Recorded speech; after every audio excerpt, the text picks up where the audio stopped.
Hello बच्चों, नमस्कार, जय हिंद, प्रणाम। कैसे हैं आप लोग। और आज बेटा जी मैं कराने जा रहा हूं नर्सिंग एप्टीट्यूड का चैप्टर नंबर 2 जिसका नाम है उत्सर्जन तंत्र। और बेटा जी दिवाली की खुशियां और जब अच्छी से होंगी जब आपके घर में एक डॉक्टर बनेगा, जब आपका पूरा परिवार रोशनी से जगमगा रहा होगा क्योंकि हमारा बच्चा डॉक्टर बना है, हमारा बच्चा एक गवर्नमेंट कॉलेज में पहुंच गया है बेटा जी। तो बस आप फटाफट से हम लोग बढ़ते हैं आगे की तरफ। ओके बेटा जी, चलेगा भाई, चलेगा। तो भाई सबसे पहले हम लोग समझते हैं कि यार एक्सक्रीटरी सिस्टम होता क्या है। सबसे पहले हम लोग जानेंगे एक्सक्रीटरी सिस्टम होता क्या है बेटा जी। देखो सुनो बेटा, आप लोगों ने जो कुछ भी खाया, आपकी बॉडी में जो कुछ भी नीड थी फूड की, वो आपकी बॉडी में डाइजेस्ट हुआ। और बेटा फिर हुआ क्या, तो जितने भी नाइट्रोजनस बेस्ड प्रोडक्ट थे उनको बॉडी से बाहर निकलना बहुत जरूरी है।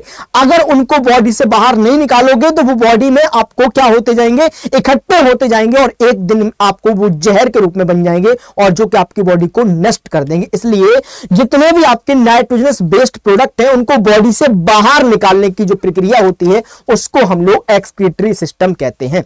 उसको हम लोग क्या कहते हैं बेटा, उसको हम लोग एक्सक्रीटरी सिस्टम कहते हैं। तो देखो बेटा जी, जंतुओं के शरीर में मेटाबॉलिज्म के परिणाम स्वरूप CO2, जल, अमोनिया, यूरिया, यूरिक एसिड आदि कई ऐसे अपशिष्ट पदार्थ का निर्माण होता है जो शरीर के लिए काफी हानिकारक होते हैं, जो कि आपके शरीर के लिए काफी ज्यादा हानिकारक होते हैं। चाहे आप लोग अमोनिया ले लो, चाहे यूरिया ले लो, चाहे यूरिक एसिड ले लो, इनको बॉडी से बाहर निकालना बहुत जरूरी है। इनको बॉडी से बाहर निकालना बहुत जरूरी है। अतः उपयुक्त स्वास्थ्य को बनाए रखने के लिए इनका शरीर से बाहर निकालना आवश्यक होता है। इस क्रिया को बेटा एक्सक्रीशन कहते हैं। इस क्रिया को क्या कहते हैं, जल्दी से बताओ मेरे लाल। इस क्रिया को हम लोग एक्सक्रीशन कहते हैं। यानी कि आपकी बॉडी के अंदर जितने भी नाइट्रोजनस बेस्ड प्रोडक्ट हैं उनका बॉडी से बाहर निकालना बहुत जरूरी है। इस प्रोसेस को हम लोग क्या कहते हैं, तो इस प्रोसेस को हम लोग एक्सक्रीशन कहते हैं। इस प्रोसेस को हम लोग एक्सक्रीशन कहते हैं। ओके बेटा जी। वो उत्सर्जी अंग जो उत्सर्जन की क्रिया में भाग लेते हैं उन्हें सम्मिलित रूप से उत्सर्जन तंत्र कहा जाता है। अब आपसे पूछा जाएगा कि यार ये बताओ, आपने एक्सक्रीशन के बारे में तो जान लिया, एक्सक्रीशन की डेफिनेशन तो आपने समझ ली। अब आपको ये बताना है कि एक्सक्रीटरी सिस्टम क्या होता है, यानी कि उत्सर्जी तंत्र क्या होते हैं बेटा जी। तो उत्सर्जी तंत्र का मतलब ये है कि जो ऑर्गन्स आपके एक्सक्रीशन में हेल्प कर रहे हो। हाँ भाई, हाँ बेटा जी, जो ऑर्गन्स आपके एक्सक्रीटरी सिस्टम में हेल्प कर रहे हैं उनको हम लोग एक्सक्रीटरी सिस्टम कहते हैं।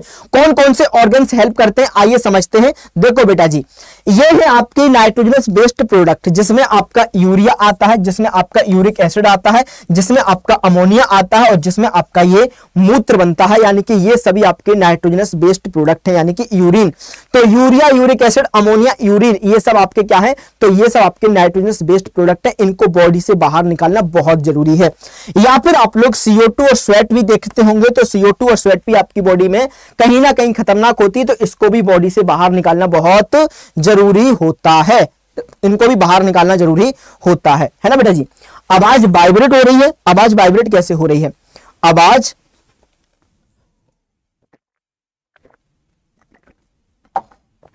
हाँ भाई, इनको बॉडी से निकालना बहुत जरूरी होता है। ओके बेटा, चलिएगा आगे बढ़ते हैं। अब आपसे सवाल पूछा जाता है, आप लोग यकीन मानिएगा कि 2025 में यहां से सवाल पूछा गया था। 2025 में आपने अगर नर्सिंग का एग्जाम दिया है तो 2025 में आपको नर्सिंग का यहां से सवाल पूछा गया था बेटा जी कि ये बताओ किडनी के अलावा आपका कौन सा एक्सक्रीटरी ऑर्गन्स होता है। तो उसमें आपका जो आंसर जाएगा वो आपका जाएगा स्किन। स्किन आपका एक्सक्रीटरी ऑर्गन्स होता है किडनी के अलावा। किडनी के अलावा आपको एक्सक्रीटरी ऑर्गन्स कौन सा होता है बेटा जी, स्किन होता है। ये आपके ऑप्शन में दिया था। जिन बच्चों ने नर्सिंग एंट्रेंस 2025 दिया है उनको पता होना चाहिए कि ये सवाल पूछा गया था, उनको पता होना चाहिए कि ये सवाल पूछा गया था। जल्दी से बताओ बेटा, पूछा गया था, जल्दी से बताओ बेटा, पूछा गया था। हाँ भाई, चलिएगा आगे बढ़ते हैं। तो एक्सक्रीटरी ऑर्गन्स क्या क्या सम्मिलित होते हैं। देखो किडनी आपकी एक्सक्रीटरी ऑर्गन्स के अंदर आती है, आपके लंग्स आते हैं यानी कि फेफड़े आते हैं, आपका लिवर भी आता है और आपका स्किन आता है। अब आप लोग कहोगे कि सर ये एक्सक्रीटरी ऑर्गन्स में क्यों आए, ये सब एक्सक्रीटरी ऑर्गन्स में क्यों आए? तो देखो बेटा जी इसलिए आए, किडनी से आपका यूरिन बाहर निकलता है, किडनी से आपका क्या निकलता है? यूरिन बाहर निकलता है। फेफड़ों से आपका CO2 बाहर निकलता है, फेफड़े आपके जो होते हैं, लंग्स आपके जो होते हैं, लंग्स से क्या निकलता है? तो CO2 बाहर निकलती है। लिवर से, लिवर क्या काम करता है? तो लिवर बहुत इंपॉर्टेंट काम करता है बेटा जी, लिवर आपका बहुत इंपॉर्टेंट काम करता है बेटा। देखो क्या काम करता है, देखो बेटा जी लिवर आपका क्या काम करता है। तो लिवर आपका जो काम करता है, ये अमोनिया को यूरिया में कन्वर्ट कर देता है। This is a very very very important, this is a very very very important. Liver आपका जितनी भी अमोनिया होती है उस अमोनिया को यूरिया में कन्वर्ट कर देता है। इसको ऑर्निथिन साइकिल कहते हैं। इसको क्या कहते हैं बेटा जी? इसको ऑर्निथिन साइकिल कहते हैं। आपसे सवाल पूछा जाएगा कि ऑर्निथिन साइकिल कहां चलती है, तो ऑर्निथिन साइकिल आपकी लिवर में चलती है। This is a very very important.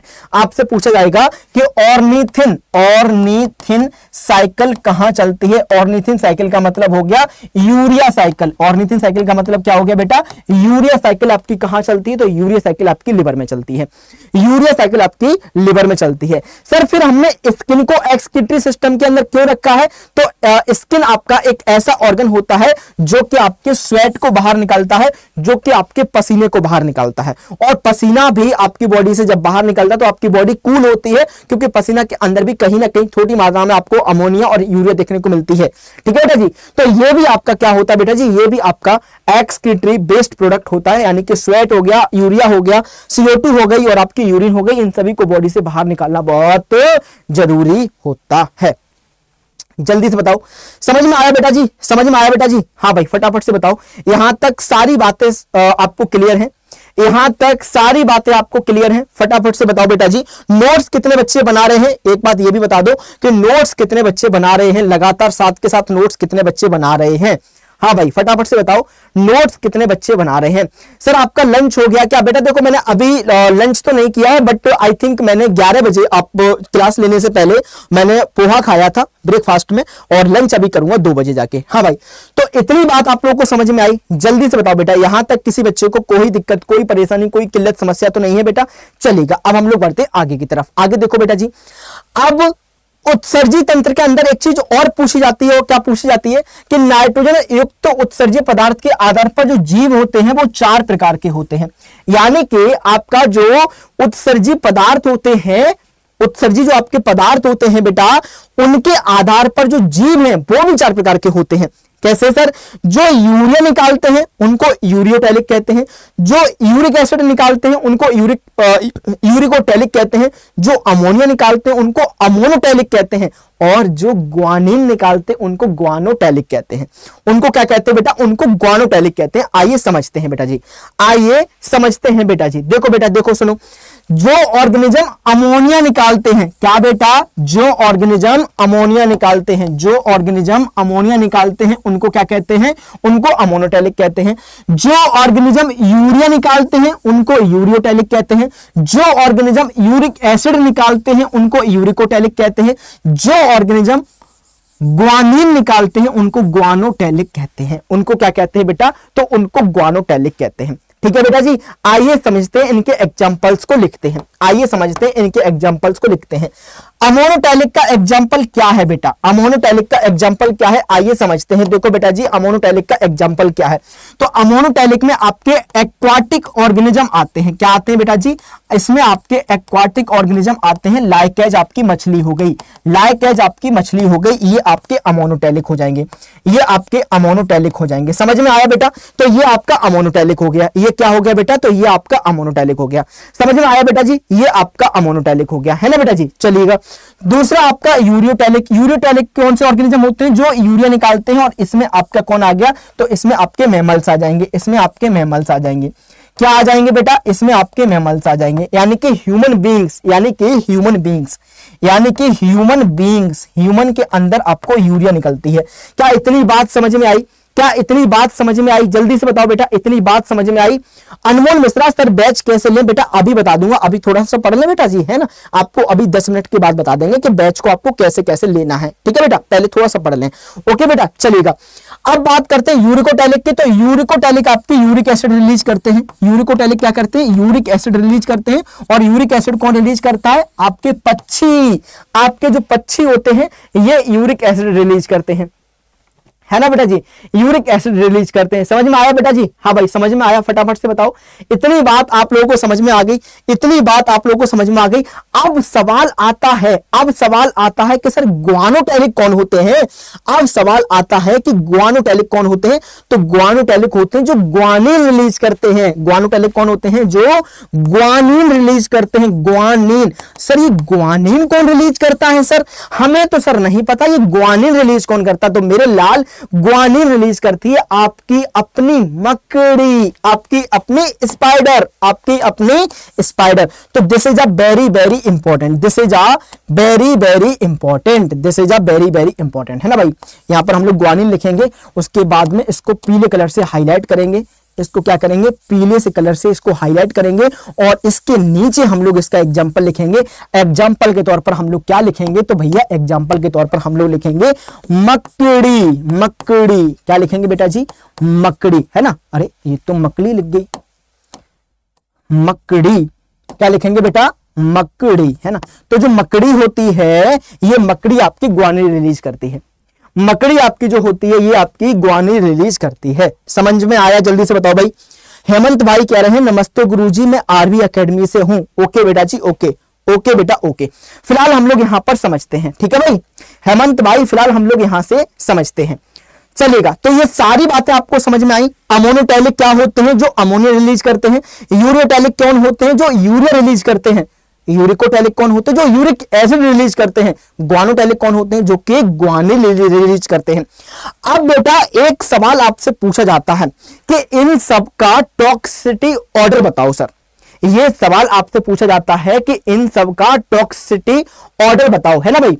Sir class बहुत अच्छी है, सब पॉइंट टू पॉइंट समझ में आ रहा है बेटा, आगे भी आता जाएगा बेटा, आगे भी आता जाएगा, बस आप लोग नोट्स बनाते रहो, बहुत बढ़िया से चलेगा बेटा जी। अब यहां पर आपसे सवाल पूछा जाता है, क्या सवाल में पूछा जाता है मेरे लाल? सवाल में आपसे यह पूछा जाता है कि भैया टॉक्सिसिटी ऑर्डर बताओ, टॉक्सिसिटी ऑर्डर बताओ नाइट्रोजनस बेस्ड प्रोडक्ट का। नाइट्रोजनस बेस्ड प्रोडक्ट का टॉक्सिसिटी ऑर्गन नहीं ऑर्डर, ऑर्गन नहीं ऑर्डर, है ना भाई। चलिएगा ऑर्डर लिखते हैं। तो भैया आपको पता होना चाहिए मेरे लाल, सबसे ज्यादा जहरीली आपकी अमोनिया होती है, सबसे ज्यादा जहरीली आपकी अमोनिया होती है, फिर आपकी यूरिया होती है और फिर आपका यूरिक एसिड होता है, फिर आपका यूरिक एसिड होता है। तो ये आपका टॉक्सिसिटी ऑर्डर मैंने यहां पर बना दिया। सारे बच्चे मुझे नोट्स शेयर करेंगे मेरे टेलीग्राम पर, मेरे इंस्टाग्राम पर, आप सभी लोग मुझे नोट्स शेयर करेंगे, मुझे नोट्स शेयर करेंगे, आप सभी लोग बनाते जाओ, है ना बेटा जी। तो ये आपका टॉक्सिसिटी ऑर्डर हो गया जो कि बार बार आपकी परीक्षा में पूछा जाता है।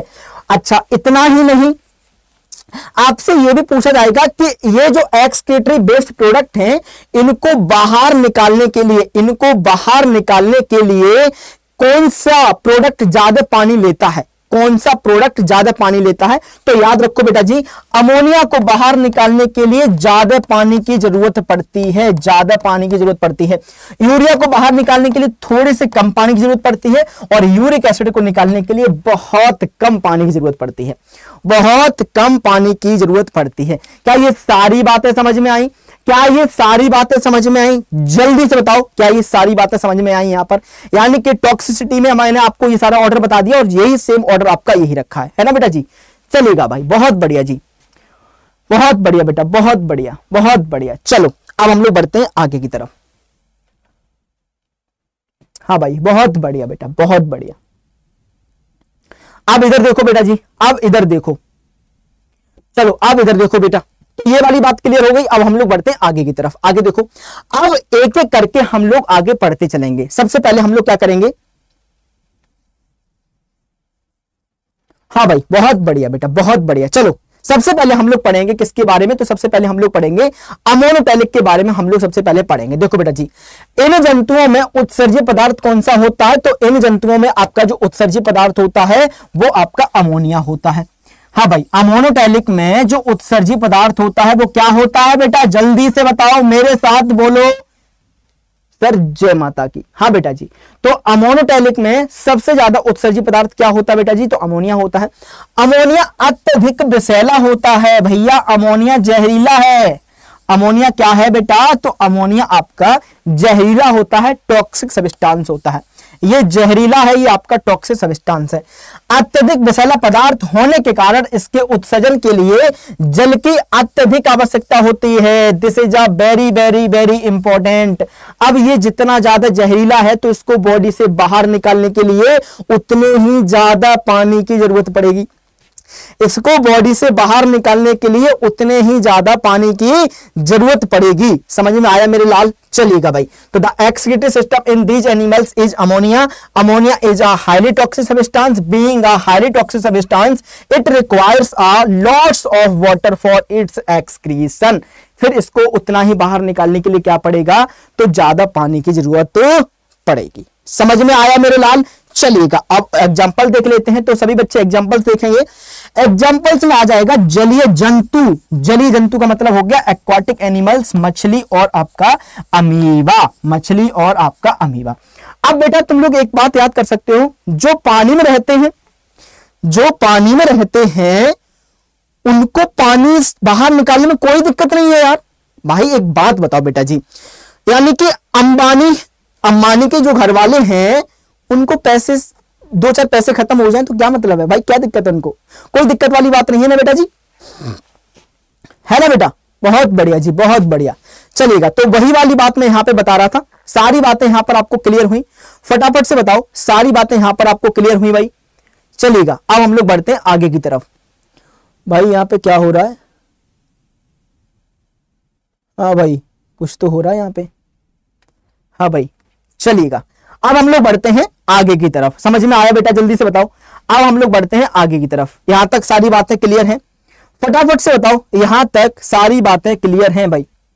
हाँ भाई सर मेरा लाइव क्लास चल रहा है बायोलॉजी का, कोई बात नहीं बेटा, बाद में पढ़ लेना। चलेगा, अब हम लोग बढ़ते हैं आगे की तरफ। आगे देखो बेटा जी, अब आगे है आपका यूरियोटेलिक। अब आगे क्या है बेटा? आगे है आपका यूरियोटेलिक। अब यूरियोटेलिक क्या होते हैं? यूरियोटेलिक क्या होते हैं? जो यूरिया निकालते हैं। यूरियोटेलिक क्या होते हैं? जो यूरिया निकालते हैं। यूरियोटेलिक क्या होते हैं बेटा जी? जो यूरिया निकालते हैं। In these animals the excreted substance is urea. तो यूरियोटेलिक कौन से होते हैं? जो यूरिया निकालते हैं। यूरिया अपेक्षाकृत कम विषाक्त पदार्थ होता है, यानी कि यूरिया थोड़ा सा कम विषैला है। यूरिया विषैला तो है, लेकिन यूरिया थोड़ा सा कम विषैला है। यूरिया थोड़ा सा कम विषैला है compare to ammonia. Compare to ammonia, ammonia तो भाई सब ज्यादा विषैला है, लेकिन यूरिया आपका कम विषैला है। ओके बेटा जी। अतः उत्सर्जन के लिए कम जल की आवश्यकता पड़ेगी। अतः उत्सर्जन के लिए क्या पड़ेगा बेटा जी? थोड़े से कम जल की आवश्यकता पड़ेगी। ओके बेटा जी। अब अगर मैं उदाहरण देखूं तो उदाहरण के तौर पर आपका आ जाएगा इसमें मैमल्स, यानी कि मनुष्य, यानी कि ह्यूमंस। ये आपके किसके अंदर आ जाएंगे? तो ये आपके यूरियोटेलिक के अंदर आएंगे। क्या ये वाली स्लाइड नोट कर ली आप लोग? क्या ये वाली स्लाइड नोट कर ली? जल्दी से बताओ बेटा जी। अगर ये वाली स्लाइड नोट कर ली है तो आप लोग स्क्रीनशॉट ले सकते हो। चलो भाई फटाफट से आप सभी लोग स्क्रीनशॉट ले सकते हो भाई। ले लिया स्क्रीनशॉट? ले लिया भाई? जल्दी से बताओ, स्क्रीनशॉट ले लिया? चलिएगा आगे बढ़े, आगे बढ़े। चलो भाई आगे बढ़ते हैं। आगे देखो बेटा, अब आगे है आपका यूरिकोटेलिक। आगे क्या है मेरे लाल? तो आगे है आपका यूरिकोटेलिक। सर प्रतिज्ञा क्लास लेने के बाद रामबाण ऑप्शन नहीं आ रहा। बेटा देखो सुनो, आप मुझे इंस्टाग्राम पर या टेलीग्राम पर मैसेज करो, मैं आपको वहां पर सॉल्यूशंस बता दूंगा बेटा जी। ठीक है भाई? चलेगा, अब बढ़ते हैं आगे की तरफ। आगे देखो बेटा जी, अब है आपका यूरिकोटेलिक। इसमें नाइट्रोजन का उत्सर्जन यूरिक एसिड के रूप में होता है। भैया जो यूरिकोटेलिक है उसमें जो आपका एक्सक्रीटरी वेस्ट प्रोडक्ट होगा वो क्या होगा? वो यूरिक एसिड होगा। वो क्या होगा बेटा? वो यूरिक एसिड होगा। यूरिक एसिड उत्सर्जन करने वाले जंतुओं को यूरिकोटेलिक कहते हैं, और ऐसे जंतु जो यूरिक एसिड रिलीज करते हैं उनको क्या कहते हैं? उनको यूरिकोटेलिक कहते हैं। उनको क्या कहते हैं मेरे लाल? उनको यूरिकोटेलिक कहते हैं। लेकिन एक बात तुमको और याद रखनी है। लेकिन एक बात तुमको और याद रखनी है। सर क्या बात याद रखनी है बेटा? बात आपको यह याद रखनी है कि यूरिक एसिड आपको लेस टॉक्सिक होता है। यूरिक एसिड आपको लेस टॉक्सिक होता है। ये वाली बात मैं आपको कहां पर लिख दूं? ये वाली बात मैं लिखना चाहूंगा यहां पर। ये आपका लेस टॉक्सिक होता है। ये तुम्हारा सबसे कम जहरीला होता है। ये तुम्हारा सबसे कम जहरीला होता है। क्या इतनी बात तुमने यहां पर लिख ली? हाँ भाई, क्या तुमने इतनी बात यहां पर लिख ली? जल्दी से बताओ बेटा जी। क्या आप लोगों ने इतनी बात यहां पर नोट कर ली? चलिएगा अब आगे बढ़ते हैं। उदाहरण के तौर पर ये क्या हो जाएगा बेटा जी, उदाहरण के तौर पर आपका ये वर्ड्स और रेप्टाइल्स इसके अंदर आ जाएंगे।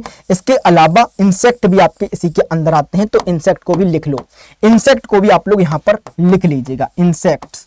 तो ये इंसेक्ट भी आपके किसके अंदर आएंगे? यूरिकोटैलिक के अंदर आएंगे। अब बात आती है ग्वानोटैलिक। अब बात क्या आती है मेरे लाल? तो अब बात आती है आपकी ग्वानोटैलिक। तो ये जो ग्वानोटैलिक होते हैं ये क्या होते हैं? तो इधर देखो बेटा जी ध्यान से, ग्वानोटैलिक में क्या होगा? तो ग्वानोटैलिक में जो ग्वानिन रिलीज करेंगे, और इसके एग्जांपल है आपके स्पाइडर और स्कॉर्पियन। ये आपका नर्सिंग एप्टीट्यूड का सवाल है, यानी कि ये आपके 2024 में पूछा गया था। यहां से सवाल आपका 2024 में पूछा गया था। इस चीज को आप लोग याद रख लो। तो देखो कितना इंपॉर्टेंट चीजें मैं आज आप लोगों को डिस्कस कर रहा हूं। यहां पर कितनी इंपॉर्टेंट चीजें हैं जो आज मैं आपको डिस्कस कर रहा हूं यहां पर, है ना बेटा जी। जो सोता रहेगा वो खोता रहेगा, जो सोता रहेगा वो आपका खोता रहेगा, और जो पढ़ता रहेगा वो आपका बढ़ता रहेगा बेटा जी। जो पढ़ता रहेगा वो आपका बढ़ता रहेगा। क्या ये सारी बातें नोट की आप लोगों ने? हाँ भाई सर, रामबाण में सिर्फ एमसीक्यू सॉल्व होंगे बेटा? बिल्कुल एमसीक्यू यानी कि टेस्ट सीरीज आपकी सॉल्व होगी बेटा। और इतने क्वेश्चंस आपने कर लिए तो भैया फिर आपको सिलेक्शन से कोई नहीं रोक सकता, कोई भी। समझ में आया बेटा विकास जी? हाँ भाई, भैरवी विकास। ओ भाई सर ये तो रिकॉर्डेड क्लास है। वाह बेटा वाह वाह, तुमने सही पहचाना बेटा, रिकॉर्डेड क्लास है तो काम की चीज नहीं है बेटा जी, ये बहुत काम की चीज है। और इसी क्लास की वजह से तुम्हारी दिवाली हैप्पी हो पाएगी। क्यों? जब तुम सिलेक्शन लेके अपने गवर्नमेंट कॉलेज में जाओगे तो तुम कह पाओगे भाई गवर्नमेंट कॉलेज से बीएससी नर्सिंग कर रहा हूं, गवर्नमेंट कॉलेज से। और कहां से पढ़ा हूं? नर्सिंग एंट्रेंस से पढ़ा हूं। ठीक है बेटा, चलिएगा आगे बढ़ते हैं।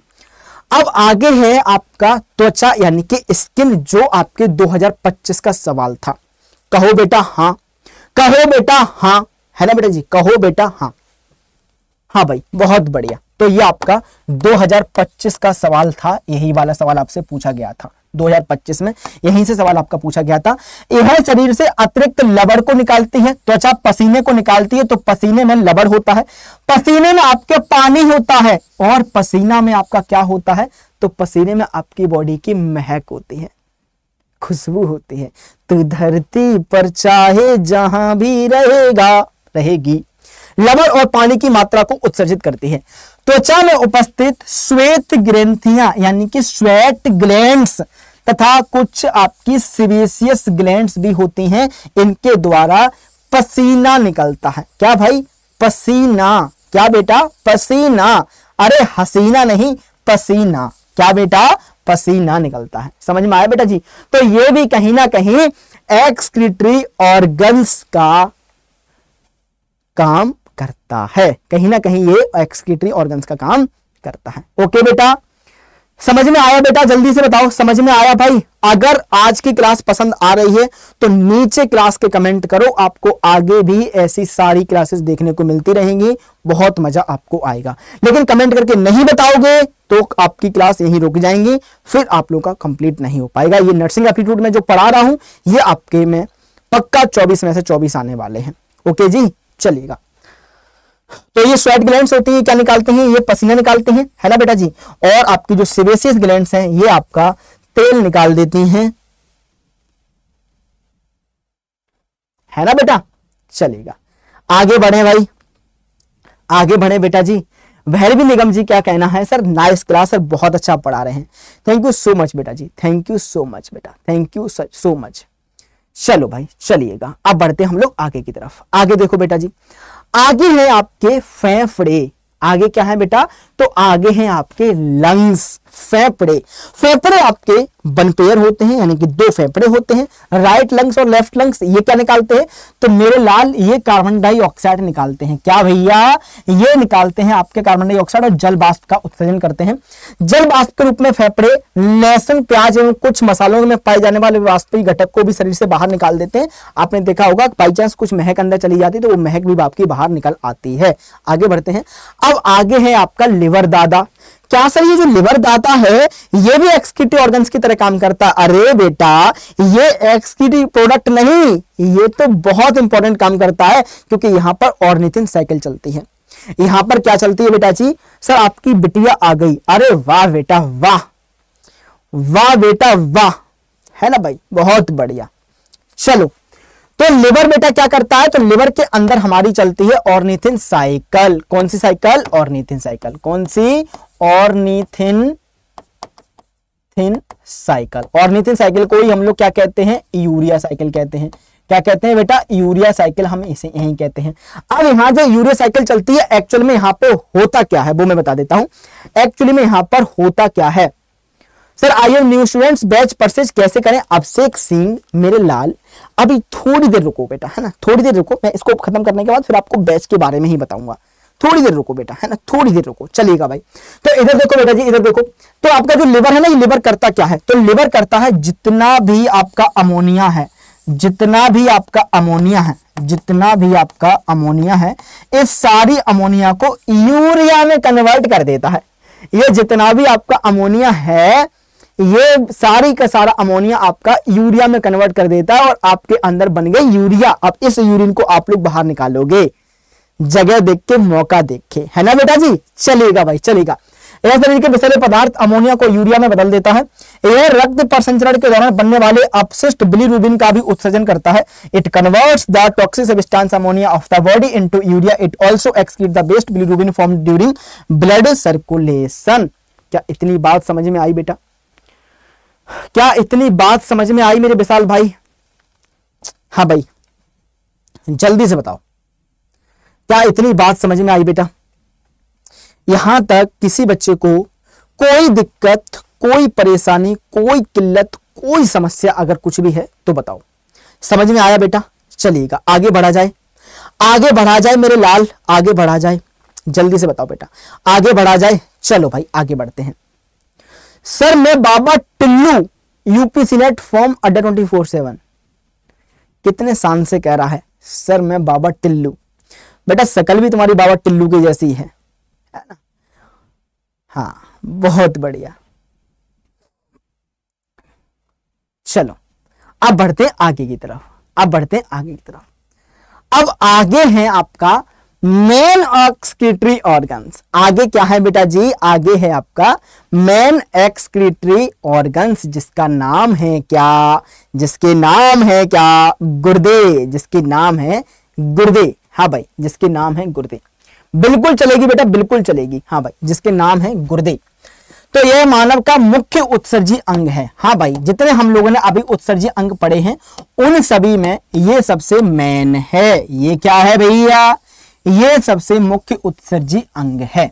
ये सबसे मुख्य उत्सर्जी अंग है जो नाइट्रोजन युक्त विषैले पदार्थों को उत्सर्जित करता है, यानी कि जो नाइट्रोजनस बेस्ड प्रोडक्ट होता है उनको बाहर निकालता है। जो आपका नाइट्रोजनस बेस्ड प्रोडक्ट होता है उनको बाहर निकालता है। तो this is the main excretive organs of the human which excrete nitrogenous toxic substances. गुर्दे का उद्देश्य क्या होता है, गुर्दे का काम क्या होता है, रक्त को फिल्टर करना, यानी कि ब्लड को फिल्टर करने का काम किसका होता है, तो भैया ये आपका होता है किसका बेटा जी, गुर्दे का, यानी कि किडनी का। ओके बेटा, मनुष्यों में किडनी होती कहां पर है, अच्छा ये बताओ। चलो यहां पर बिना देखे बताओ किडनी आपकी कहां पर है, यहां पर बिना देखे बताओ गुर्दे आपके कहां पर स्थित हैं, आपकी बॉडी में गुर्दे कहां पर होते हैं। चलिएगा भाई, चलिएगा। सर मेरे गुर्दे मेरे घुटने में है। बेटा गुर्दे तुम्हारे घुटने में नहीं होते, गुर्दे तुम्हारे दिमाग है ना। गुर्दे तुम्हारे घुटने में नहीं होते हैं, घुटने में तो तुम्हारा दिमाग होता है बेटा, है ना। जो तुम आंसर दे रही हो ना बेटा जी, वहां पर तुम्हारा दिमाग है, इसीलिए तुम आंसर दे पा रही हो बेटा। ये अरे भाई गुर्दे आपके होते हैं कहां पर स्थित, तो ये एब्डोमिनल कैविटी में पीछे की ओर आपके वर्टिब्रल कॉलम्स के दोनों ओर एक एक वृक्क स्थित होता है। ठीक है बेटा जी। In humans one kidney is located on each side of the vertebral columns at the back side of the abdominal cavity. एक छाती पीट पीट के कह रहा सर मेरे गुर्दे यहां पर हैं। बेटा यहां पर फेफड़े होते हैं, ये फेफड़े हैं बेटा, फेफड़े, ये गुर्दे नहीं है मेरे लाल, ये गुर्दे नहीं है, ये गुर्दे नहीं है बेटा, ये आपके फेफड़े हैं, लंग्स हैं आपके। हाँ भाई, चलो भाई चलो, आप बढ़ते हैं आगे की तरफ।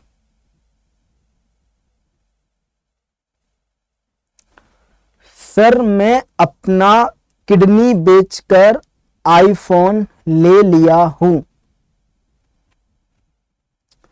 तो तुमने अपनी किडनी बेचकर आईफोन ले लिया, बहुत बढ़िया बेटा, ये तुमने बहुत अच्छा काम किया है, मतलब अब तुमने बहुत अच्छा काम किया है ना बेटा जी। कहीं ऐसा ना हो, कहीं ऐसा ना हो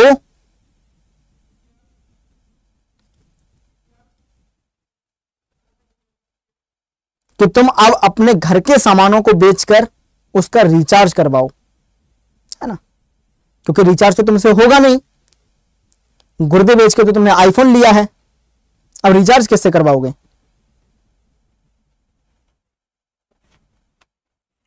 चलिएगा भाई, समझ में आया बेटा। सर आपका कोर्स लेना था बेटा, रुको, है ना, अभी कोर्स के बारे में बताएंगे, अभी रुको, चलिएगा आगे बढ़ते हैं। अब बात करते हैं, किडनी के चारों तरफ पेरिटोनियम की झिल्ली पाई जाती है। This is again very very important, this is again very very important बेटा। देखो, किडनी आपकी जो होती है उसके चारों ओर लेयर मिलती है, कवरिंग मिलती है, जिसको क्या बोलते हैं, पेरिटोनियम कहते हैं। इस बात को भूलना मत, इस बात को भूलना मत, है ना बेटा जी, इस बात को भूलना मत, है ना बेटा। चलेगा भाई, बहुत बढ़िया। प्रत्येक किडनी का वजन लगभग 140 से 180 ग्राम होता है, 140 से 180 ग्राम आपका वेट होता है। तो ये बात आपको याद रखनी है कि किडनी का वेट कितना होता है, गुर्दे का वजन कितना होता है। तो गुर्दे का वजन होता है 140 से 180 ग्राम, 140 से 180 ग्राम वजन होता है। ओके बेटा, चलिएगा। किडनी को दो भागों में विभाजित किया जाता है। एक्चुअल में आपकी जो किडनी होती है उसको दो भागों में विभाजित किया जाता है। बाहर वाला जो भाग होता है उसको कॉर्टेक्स कहते हैं और अंदर वाले भाग को हम लोग मेडुला कहते हैं। अंदर वाले भाग को क्या कहते हैं बेटा जी, अंदर वाले भाग को मेडुला कहते हैं। ओके बेटा जी, ओके, चलिएगा आगे बढ़ते हैं। वृक्क की जो कार्यात्मक एवं संरचनात्मक इकाई जो आती है उसको हम लोग नेफ्रॉन कहते हैं। क्या कहते हैं बेटा जी, यानी कि किडनी की जो फंक्शनल यूनिट होती है, इस फंक्शनल यूनिट को हम लोग क्या कहते हैं मेरे लाल, नेफ्रॉन कहते हैं। किडनी की जो फंक्शनल यूनिट होती है उसको हम लोग नेफ्रॉन कहते हैं। नेफ्रॉन की संख्या कितनी होती है, जल्दी से बताओ बेटा जी, नेफ्रॉन की संख्या कितनी होती है। तो प्रत्येक किडनी में आपको 10 लाख नेफ्रॉन मिलते हैं। कितने बेटा, 10 लाख नेफ्रॉन मिलते हैं।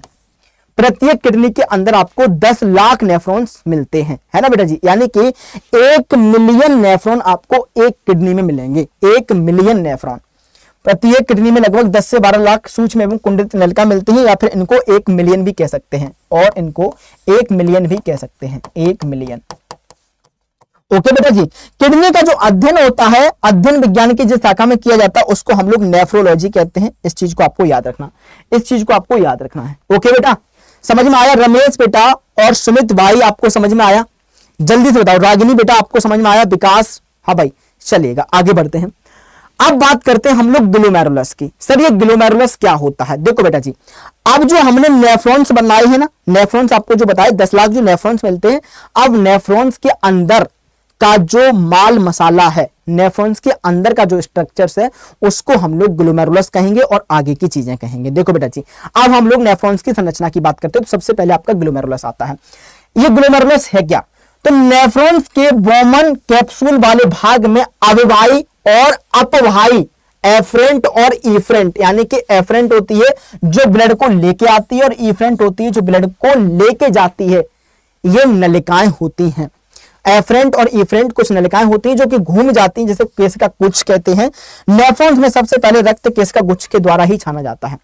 तो सबसे पहले आपका जो ब्लड फिल्टर होता है वो ब्लड फिल्टर एक छलनी में होता है, छन्नी में होता है, और वो छन्नी से करवा चौथ का चेहरा नहीं देखा जाता बेटा जी, मेरे महबूब का चेहरा नहीं देखते हैं, ब्लड को फिल्टर करते हैं। ओके बेटा, चलेगा। उसके बाद आता है हमारा Bowman's capsule. The Bowman's capsule like as a cup, Bowman's capsule like as a cup, जिस तरीके से चाय की छन्नी में कप होता है ना, वैसा बेटा। चलेगा। तो वुमेन्स कैप्सूल नेफ्रॉन में प्याले नुमा संरचना होती है जो कि चपटी कोशिकाओं के है वुमेन्स संपुट कहलाती है द्वारा ये बनी होती है। कोशिका गुच्छ में छना हुआ पदार्थ वुमेन कैप्सूल में इकट्ठा होता रहता है ना बेटा जी। अब जो आपका कोशिका गुच्छ के द्वारा आपका जो ग्लोमेरुलस के द्वारा जो फिल्टर आपका हो गया है वो आपका कप में इकट्ठा होता रहेगा, यानी कि वुमेन्स कैप्सूल में ये आपका इकट्ठा होता रहता है। अब उसके बाद में आती है आपकी पीसीटी। उसके बाद में क्या आता है बेटा? पीसीटी। पीसीटी क्या होती है? तो वुमेन संपुट का आगे की ओर विस्तारित भाग जो आपका होता है वो घुमावदार नलिका के रूप में होता है, वो आपकी पीसीटी कहलाती है, यानी कि प्रॉक्सिमल कन्वोल्यूटेड ट्यूबुल कहलाती है। यहां पर क्या होता है? तो यहां पर 70 से 80% तक जल, खनिज एवं बाइकार्बोनेट का अवशोषण किया जाता है। यहां पर ये सारी चीजें एब्जॉर्ब होती हैं, यहां पर ये सारी चीजें एब्जॉर्ब होती हैं। ओके बेटा। उसके बाद में यहां पर हाइड्रोजन आयन का स्रावन करती हैं जिसके कारण मूत्र की प्रकृति अम्लीय हो जाती है। आपको यह भी पता होना चाहिए कि मूत्र आपका अम्लीय होता है। यह मूत्र के पीएच मान को नियंत्रित करती है। और मूत्र का पीएच मान कौन सा बच्चा बताएगा कमेंट में? कौन सा बच्चा बताएगा कमेंट में मूत्र का पीएच मान क्या होता है? समझ में आया मेरे लाल? चलेगा। अब बढ़ते हैं आगे की तरफ। आगे देखो बेटा, आगे है आपका हेनले लूप। आगे क्या है भैया? आगे है आपका हेनले लूप। अब हेनले लूप क्या होता है? तो देखो बेटा जी, हेनले लूप आपका क्या होता है? नेफ्रॉन में यू आकार की संरचना हेनले लूप कहलाती है। The U shaped structures in the nephron is called Henle loop. Henle का लूप लगभग 5% तक जल एवं सोडियम क्लोराइड का अवशोषण करती है, इसलिए इसको क्या कहते हैं? इसलिए इसको बेटा जी क्या कहते हैं? फटाफट से बताओ। तो वाटर को, पानी को क्या करती है बेटा जी? ये कंसंट्रेट करता है। आगे देखो, यह रक्त को कोशिका गुच्छ ग्लोमेरुलस में पहुंचाती है। एफरेंट और इफरेंट रक्त को कोशिका गुच्छ से बाहर लेकर जाती है। कलेक्टिंग डक्ट क्या होती है? जो अंत में मूत्र वाहिनी से जुड़ा होता है। मानव नेफ्रॉन रक्त में मौजूद द्रव्य अपशिष्ट पदार्थों को यूरिन के रूप में निकालने में मदद करता है। और उसके बाद में फिर आपके आ गए यूरेटर्स। लेकिन फिलहाल मैं आपको नेफ्रॉन का यहां पर स्ट्रक्चर्स बना के दिखाऊंगा। फिलहाल मैं यहां पर स्ट्रक्चर्स बनाऊंगा नेफ्रॉन्स का। आप सभी लोग आज इस स्ट्रक्चर्स की स्टोरी लगाएंगे और बेटा जी मुझे मेंशन करेंगे। देखो बेटा जी, यहां पर हम लोग क्या कर रहे हैं? तो यहां पर हम लोग कर रहे हैं structures of nephrons. Structures of nephron, nephron है ना बेटा जी, स्ट्रक्चर्स ऑफ नेफ्रॉन। ओके बेटा, चलो आओ स्टार्ट करते हैं। देखो भाई, सबसे पहले क्या होता है मेरे लाल? तो सबसे पहले आपका वुमेन्स कैप्सूल मिलेगा। सबसे पहले आपका वुमेन्स कैप्सूल मिलेगा। ये है आपका वुमेन्स कैप्सूल। ओके बेटा जी। इसके बाद में यहां पर ये है पीसीटी। क्या है बेटा जी? पीसीटी है। पीसीटी को थोड़ा सा शॉर्ट में बनाते हैं, है ना। और ये है आपका पीसीटी, ये है आपका पीसीटी। पीसीटी के बाद में ये जो यू शेप का मैंने बनाया है, ये क्या है बेटा? ये आपका हेनले लूप है। उसके बाद में ये है आपका डीसीटी। ये क्या है? डीसीटी। और उसके बाद में ये है आपका कलेक्टिंग डक्ट। ये क्या है मेरे लाल? तो ये है आपका कलेक्टिंग डक्ट। ये है कलेक्टिंग डक्ट। ओके बेटा, आओ इनका नामकरण करते हैं सबसे पहले। लेकिन इससे भी पहले मैं आपको वो रेक्टिकाएं बना देता हूं जो ब्लड को लेके आती हैं। ये है आपकी एफरेंट। उसके बाद में ये यहां पर घूम गई, ये है आपकी इफरेंट। ये है आपकी इफरेंट। 1:52 हुआ अभी तो 8। हाँ। उसके बाद में ये है आपकी इफरेंट। ओके बेटा, इधर देखो, इधर देखो बेटा, ये क्या मैंने बनाया? तो ये है आपका एफरेंट आर्ट्रियोल, ये है आपकी इफरेंट आर्ट्रियोल। ये जो एफरेंट है ये क्या है बेटा? नामकरण करते हैं। ये है आपकी एफरेंट। एफरेंट, एफरेंट का मतलब क्या हो गया बेटा जी? अभिवाही। ये है एफरेंट आर्ट्रियोल। आर्ट्रियोल है बेटा जी जो ब्लड को लेके जा रही है। और इफरेंट ये बाहर निकाल के ले जा रही है। ये है आपकी इफरेंट। ये क्या है मेरे लाल? ये है आपकी इफरेंट आर्ट्रियोल, आर्टेरियोल, है ना। ये है आपकी इफरेंट आर्ट्रियोल। ओके बेटा जी, ये क्या बना दिया मैंने? ये बना दिया आपका ग्लोमेरुलस। ये क्या है? ये है आपका ग्लोमेरुलस। ग्लोमेरुलस, ग्लोमेरुलस हो गया, है ना बेटा। ये क्या बनाया? तो ये मैंने बनाया Bowman's capsule, Bowman, Bowman capsule, Bowman capsule. ये है आपका बाउमेन कैप्सूल। ओके बेटा, अब इधर देखो, ये क्या है? ये चौड़ा वाला भाग है बिल्कुल इसके वुमेन्स कैप्सूल के पास में जो चौड़ा भाग होता है उसको हम लोग पीसीटी कहते हैं, प्रॉक्सिमल कन्वोल्यूटेड ट्यूबुल। ये है आपका हेनले लूप, हेनले लूप, है ना बेटा। और ये आपकी डीसीटी हो गई, डिस्टल कन्वोल्यूटेड ट्यूबुल, डीसीटी। और ये आपकी कलेक्टिंग डक्ट हो गई, ये आपकी कलेक्टिंग डक्ट हो गई, सीटी। क्या ये सारी बातें समझ में आई? क्या ये सारी बातें समझ में आई? अब मैं आपको एक बात और बताऊं, अब मैं आपको और एक बात बताऊं बेटा जी, देखो सुनो। आप लोगों ने ये रियलाइज किया होगा कि जब हम किसी कंसेप्ट को बताते हैं तो ना बच्चे भाग जाते हैं। बच्चों को चाहिए मौज मस्ती, और याद रखना बेटा जी, जितने डिसेंट बच्चे यहाँ पर पढ़ रहे हैं, सिलेक्शन सिर्फ उन्हीं बच्चों का होगा बेटा जी, यकीन मानिएगा, सिर्फ उन्हीं बच्चों का सिलेक्शन होगा। और जो सिर्फ मौज मस्ती करने आते हैं, जब तक मौज मस्ती से पढ़ाया तब तक तो बहुत एकदम से अरे सर मजा आ रहा है सर, ये वो फलाना ढिमका, और जैसे मौज मस्ती खत्म, हम जा रहे हैं, बाय गाइस बाय। और ये बच्चे बाय करके जाते हैं, तुरंत अपने आप निकलते नहीं है, बाय करके जाते हैं। जैसा लगता है कि मैं चला जाऊंगा तो टीचर पर और इन बच्चों पर कुछ इफेक्ट पड़ेगा, कुछ इफेक्ट नहीं पड़ेगा। क्या बेटा आप लोगों को इसका पूरा समझ में आया बेटा? क्या ये आपको पूरा समझ में आया मेरे लाल? जल्दी से बताओ, क्या ये आपको पूरा समझ में आया? यहां तक किसी बच्चों को कोई दिक्कत तो नहीं है? फटाफट से बताओ, यहां तक किसी बच्चों को कोई दिक्कत तो नहीं है बेटा जी? यहां तक किसी बच्चों को कोई दिक्कत तो नहीं है बेटा? सब कुछ समझ में आया? तो आप लोगों को क्या करना है, आप लोगों को क्या करना है, जहां से मैंने स्ट्रक्चर्स बनाया था वहां से स्क्रीन को रिकॉर्ड करके एक बढ़िया सा मोटिवेशनल गाना लगाना, और मुझे थोड़ी सी स्पीड बढ़ा लेना, लेकिन थोड़ी सी स्पीड बढ़ा लेना और मोटिवेशनल गाना लगा के स्टोरी लगाना आज, और उसके बाद में मुझे मेंशन करना है ना भाई।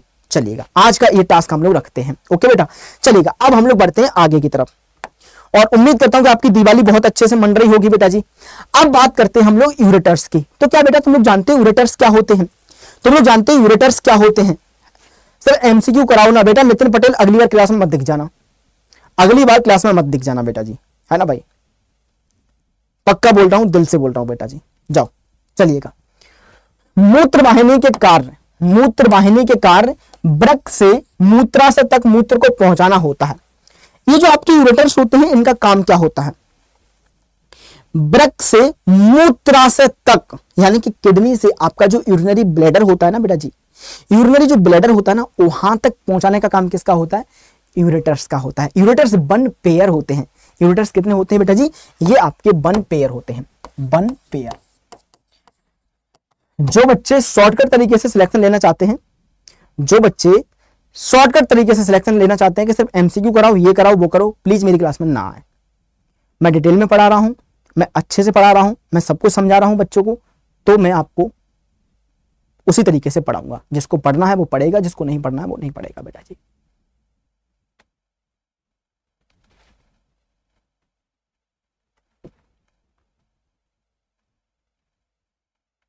चलेगा, मूत्राशय तक मूत्र को पहुंचाना होता है। मूत्रवाहिनी चिकनी पेशी तंतुओं से बनने वाली नलिकाएं होती हैं जो मूत्र को गुर्दे से मूत्राशय तक लेके जाती हैं। ये आमतौर पर मानव वयस्कों में 25 से 30 सेंटीमीटर लंबी होती हैं। ओके बेटा, इसके अलावा फिर यूरिनरी ब्लैडर होता है।